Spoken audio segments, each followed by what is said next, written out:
Hi everyone. So today we are starting Ohm's law. We already know कि potential क्या होता है, potential difference क्या होता है across the ends of a wire and the current flowing through it. So Ohm's law कहता है कि potential across the ends of the wire या potential is directly proportional to the current flowing through it. Potential जो है I से directly proportional है. Proportional, directly proportional का मतलब क्या हुआ? जैसे जैसे पोटेंशियल बढ़ेगा वैसे वैसे करंट भी बढ़ेगा. So how do we make the graph out of it? Graph would be something like this. This is I, this is V scale and this will be the graph for Ohm's law. तो अब हम इसको कैसे justify करेंगे? I said that V is directly proportional to I. Proportionality हटाने के लिए हमें एक कांस्टेंट लाना पड़ता है. तो V equals to I into a constant. What will be that constant? वो constant होगा R. So V equals to IR is Ohm's law. अब R होता क्या है? R है resistance. What do you mean by resistance? Resistance होता है the property of a material or a conductor which obstructs the flow of current.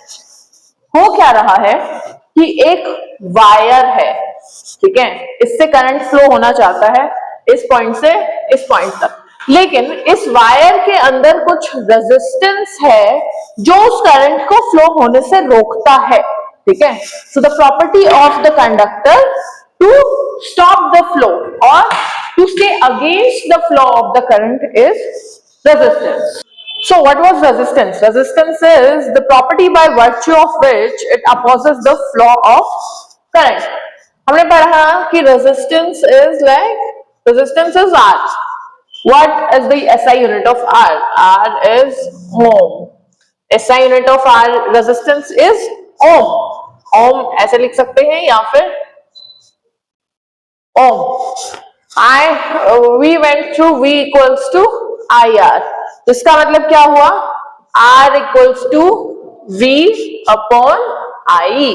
So wherever we know the potential and the current flowing through it, we can find the resistance of that wire.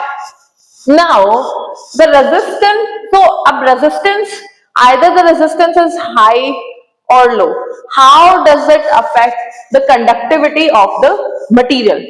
If the resistance is high, resistance high का मतलब हुआ कि it opposes the flow of current.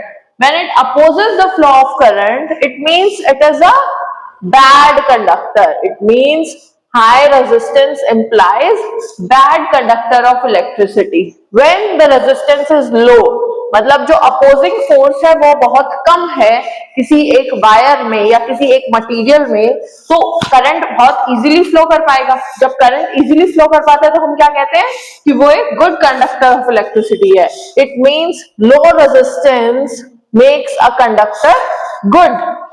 What is insulator? Insulator होता है जो current flow ही नहीं होने देता. फ्लो ही नहीं होने देता इसका मतलब उसका रेजिस्टेंस क्या है? बहुत high. What do you mean by बहुत high? It means resistance is somewhere near infinity. So infinite resistance is for insulator. This is the impact of resistance on conductivity of the material. अब क्या होगा? सिर्फ material पे तो depend नहीं करेगा. The length of wire, the area of cross section, wire कितना मोटा है कितना पतला है, उस पर भी रेजिस्टेंस डिपेंड करेगा. So resistance directly depends on the length of the wire. R is directly proportional to L and inversely proportional to area of cross section.